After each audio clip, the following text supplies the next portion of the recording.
We have a romantic view of Highland malt. Take off those heather-tinted glasses. Highland clearances, forced evictions, collapse of the great Victorian whisky boom, rise of the blends, distillers lost to world wars. Today's idyllic Highland Glens hide dark secrets endured by our ancestors. This region covers many styles, very much a geographical place than a flavour. So grab a dram, I'll take you there. Let's dive in.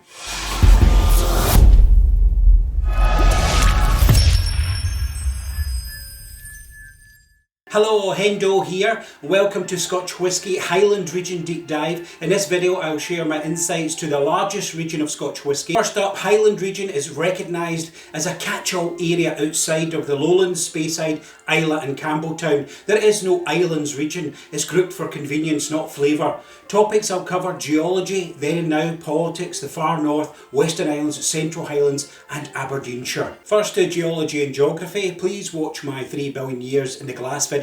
The geology is very different across the Highlands, from Arran's, Scotland in miniature, Ben Nevis, ancient collapsed caldera, the Flow Country, largest bog in Europe, emerged from the last ice age, coalfields at Brora, water runs over old red sandstone, then there's basalt lava of volcanic Western Isles of Skye and Mull. Peat is not the same everywhere. Studies show can be classified by its geographical origin, so resulting smoke and malting will be different. More heather and Orkney peat, Aberdeenshire more woody deposits. For more detail on ppm, watch my Islay region video. Dalradian limestone at Glenglassaugh, the Highland boundary fault, Perthshire hillsides topped with peat and granite underneath, resulting in water draining off quickly. Without a reservoir, sometimes there wasn't enough water to distill in the summer months. Next is then and now. Earliest written record of distillation 1494, but Uiscebach, the water of life, was made well before that. Irish monks, Dalrada, Viking farmers, the Gaels. King James IV had aquavit in Inverness 1506,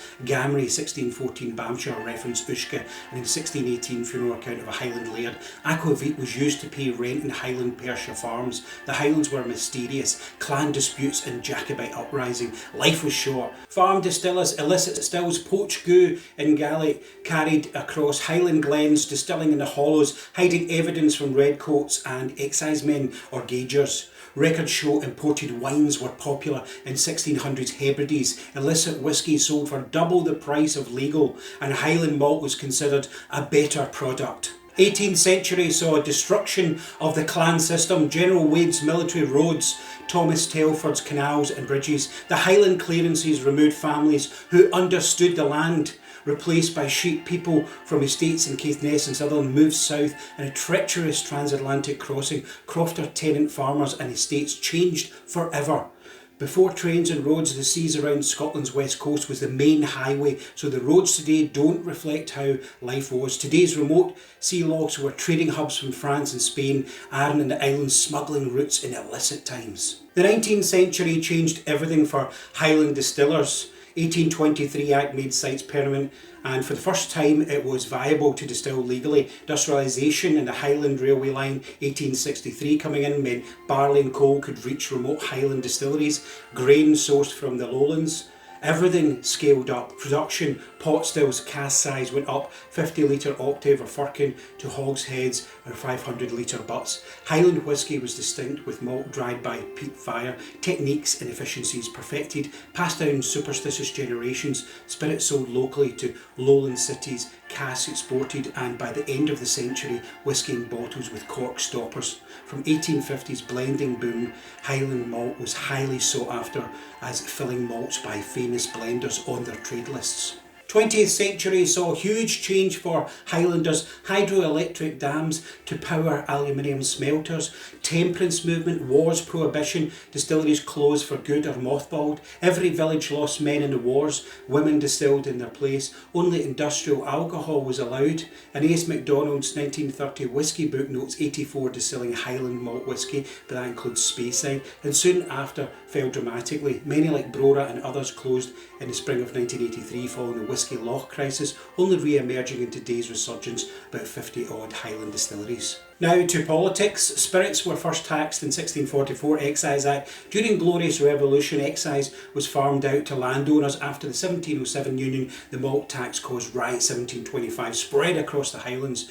Robert Burns laments the loss of Highland Distillery Ferrintosh in the Black Isle 1690, the first legal distillery in Scotland by the Forbes family in the late 1760s, but illicit distilling flourished. In 1782, 1,000 stills were seized in the Highlands alone, but that was only about a 20th of the estimated actual stills in operation. 1784 Wash Act and Distillers Act 1786 reduced duty, simplified regulations and established geographical Highland line separating the lowlands and the Highlands. Highland distillers weren't burdened by the constant tax hike that the lowlands endured. In 1787, transporting Highland whisky across the line was made illegal, as were stills below 40 gallons. In a single stroke, many small distillers were outlawed.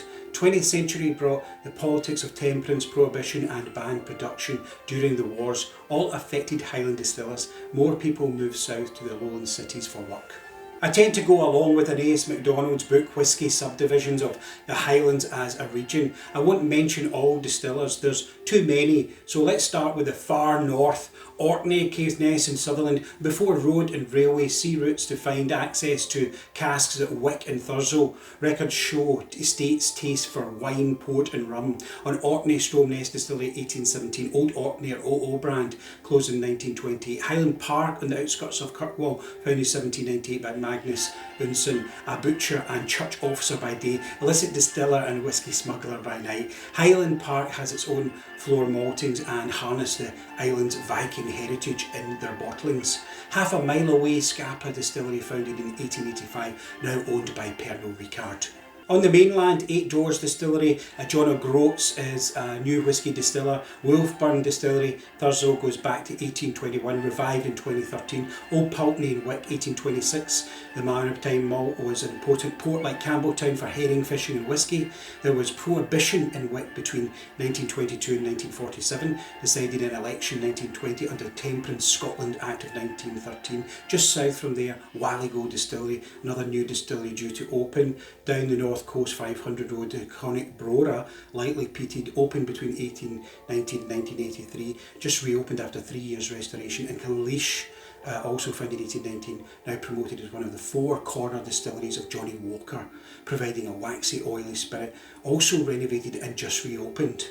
Dornoch Distillery by the Thompson brothers since 2017 produces their first single malt last year. Now to Easter Ross. Robert Burns ensured the legacy of Ferrintosh. It was a sign of quality like Glenlivet, named to Speyside. Fertile coastal plains, settlements going back to the Picts. In the 18th century it said there was more whisky made in the 16 distilleries on the Ferrintosh estate near Dingwall than the whole of Scotland. Tax exemption ceased after 1784. Distillers dispersed before purpose-built Victorian-era icons rose. Distilleries moved near the railway line like Balblair in 1895. Glenmorangie Tane, Morangie Brewery from 1730s converted to distillery 1843, owned by Louis Vuitton Moët Hennessy LVMH, has the tallest stills in Scotland with Pictish design on the labels, produces around 10 million bottles a year. Master distiller Dr. Bill Lumsden leads many iconic expressions. Signet uses local cadball and malted chocolate barley. The Black Isle Peninsula is rich, fertile soil. Dalmore Distillery 1839, under stewardship of master blender Richard Pattison, has set the standard of multi-cask maturation like King Alexander III, 5 casks matured and Brand's iconic stag antler on the bottle. Invergordon Grain Distillery from 1961 produces 40 million litres per year for White Mackay blend since 1993. Down to Glen Ord Distillery, home of Singleton, founded in 1838, 12 copper pot stills, 4th largest distillery in Scotland. Glen Ord Maltings supplies many other Diageo distilleries like Talisker. Now over to the Western Isles, not a region but commonly grouped despite different influences and climates. Skye, Lewis, Mull, Jura and Arran. Compton Mackenzie's book Whisky Galore and 1949 Ealing film put their whisky culture on the map. On the Isle of Lewis, Avanjarek or Red River Distillery, founded in 2008, first 3-year-old single malt in 2011. Previous other Lewis distillery was Shoeburn, which closed around 1844. On Skye, Talisker Distillery was built in 1830 by Hugh and Kenneth McCaskill. Talisker is Norse, meaning sloping rock, and until 1928 Talisker was triple distilled. Tora Vague Distillery in Sleep by Mossburn Distillers started distilling in 2018. Their second release is coming mid-July. Raasay Distillery on the island of Raasay, meaning Isle of the Roe Deer, was founded in 2014 and had their first whisky release last year. Down to Jura, the other island of Deer, Jura Distillery, founded in 1810, sometimes overshadowed by Isla's fame, but a beautiful island, White Mackay Glasgow owned, which is now owned by Philippines-based Emperador. In 2018, they rebranded and removed Superstition Prophecy branding to suit Eastern markets. Isla Barra Distillers are building a whisky distillery and hoping to be open 2023. Along with Talisker, Torvig, Harris and Jura, they've created the Hebridean Whisky Trail. Now, Tobermory Distillery in Mull, founded 1798, closed for 2 years in 2017 for upgrades, uses unpeated malted barley, matured at least 10 years, spirit used for Scottish Leader and Black Bottle blended whisky. Lechaig is the peated malt brand, often in wine casks, and is bought by Burns Stewart in 2002, now Distill Group. Arran Distillery, opened 1995, has two distilleries by the same owner. Arran Distillers repositioned to Loch Ranza Distillery and their second site, Lag Distillery in the south. A peaty expression, 2019 they opened Lag, rebranded Arran Malt, has perfected wine cask finishes and launched new core expressions. Before we travel over to Perthshire, you have Oban Distillery, established 1794, Little Bay, built before the town, Diageo's second smallest distillery, 14-year-old made famous in the 6 classic malts of Scotland. New distillers on Ardnamurchan Peninsula, Ardnamurchan by Adelphi independent bottler since 2014, a green distillery using blockchain technology, aging first fill ex-bourbon cask from Woodford Reserve. Also Nicknane Whisky, Scotland's first organic distillery, 2017, Morven Peninsula, debut release bottle broke records at auction and techniques consulted by the late Dr. Jim Swan. Then Ben Nevis Distillery since 1825 in Fort William, Long John's Dew of Ben Nevis brand, but today's the 10-year-old is a classic. Nika owned, it will likely be affected by the new rules for Japanese whisky on source spirit. Over to Dalwhinnie, built in 1897, the highest Scottish distillery. Dalwhinnie means in Gaelic, plain of meetings. Their 15-year-old made famous in Diageo's 6 classic malts range. Tomatin, established 1897, has made its mark in wood policy using a higher percentage of first fill casks. The first Scotch distillery to be Japanese owned, released their peaty Cowboken 2013 and owns Antiquary blended whisky. Next up, Central Highlands, Perthshire were farm distillers. Each hamlet had stills. Illicit whisky was carried in ceramic grey beer jugs. Gaugers are excisemen and smugglers. A cat and mouse game, often violent. Farmers raised heather up to hide the peat cutting evidence. There were 23 Perth distilleries. Highland Line 1793 tax on whisky trebling drove many distillers in Perth 10-15 miles north of the line. Today we use A9 road, but Highland Perthshire estate supplied up the River Tay by boat was known as the wine route, used since Danish Viking times. Every farm distilled. Strathearn Distillery is now owned by Douglas Laing. Aberfeldy Distillery 1896, home of Dewar's whisky in 1892. Tommy Dewar visited 26 countries in 2 years, returning with 32 importer agreements, now owned by the Bacardi family. Perthshire's Dewar's and Bell's Famous Grouse, blended whisky, volume sales are the workhorse brands behind some other iconic single malts. Excise nearly wiped out Crieff distilling in the 1850s. Glenturret at Crieff, oldest distillery since 1775, licensed in 1818, spiritual home of Famous Grouse. Edrington sold Glenturret to Swiss owner Art and Terroir recently, and they rebranded. Famous Grouse blended Scotch whisky was first produced by Matthew Logan's son, greengrocer in Perth, 1896. In Pitlochry, Blair Athol Distillery, one of the oldest working distilleries since 1798, and home of Bell's whisky, another famous blend. Nearby is Erdedour, since 1825, was the smallest but expanded, has signatory vintage Scotch independent bottler. Tullibardine Distillery since 1947. A young King James IV passed here in 1488 and bought beer when it was a brewery. It's now French owned. They have a wide range of wine cask finishes. Deanson Distillery was an 18th century cotton mill transformed into a distillery in 1966, owned by Distill Group. And Glengoyne Valley of the Wild Geese Distillery by E. MacLeod Distillers, founded in 1833 near Glasgow, distills in the Highlands, matures in the Lowlands, invested heavily in sherry casks, rebranded last year with unhurried approach and their first 50-year-old expression. For Speyside, watch that region video. Aberdeenshire now, east of Speyside and Grampian Mountains. Farmers harvested barley and cattle in the same era as Aberdeen Angus cattle breed was exported in the 1880s. Aberdeenshire pioneered sherry cask matured Scotch whisky. Casks from Aberdeen port brought inland by rail, then horse and cart, made famous by locals, not exports. The true home of Sherry Bomb whisky in Aberdeen, Shivers Brothers started as a grocer and wine merchants in 1801. An emporium created brands and blends for Royal Deeside, developed into a world famous brand today. Royal Bracla Distillery was the first Scotch whisky ever granted a royal warrant. Founded in 1812 on the Codder Estate, owned by Bacardi Dewars. Beside the Speyside, Sherry Bomb Glendronach since 1826 and late Victorian Glenglassaugh 1875 were both bought by Brown-Forman in 2016 and is skillfully curated by master blender Dr. Rachel Barry.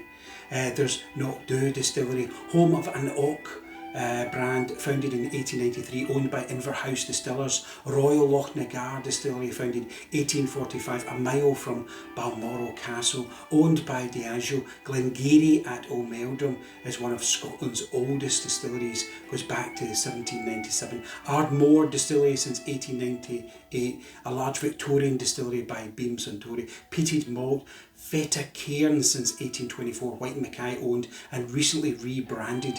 The Glencadam Distillery in Brecon Angus, owned by Angus Dundee, has just installed a working internal water wheel, which you used to have back in the old days. If you want to divide the Highland region into more manageable chunks, you could do a lot worse than these 5 sub-regions: the far north, Easter Ross, Western Isles, Central Highlands and Aberdeenshire. Highland malts can be robust, sometimes maritime, sometimes sherry bomb, and often add weight and texture to the palate. It's so diverse with international brands leading profile direction. Many iconic Highland brands today were purpose-built Victorian era distilleries, and not always a true reflection of distilling in the locality, but since then Highland malt has honoured craftsmanship, delivering quality and credibility in an uncertain world. So tell us what you think of Highland region Scotch whisky. Put your favourites in the comments and watch the other region videos in the series. If you are interested in projects, contact us at hendotalks.com. As always, welcome your feedback. I hope this was useful to you in some way, and until next time, thanks very much for watching.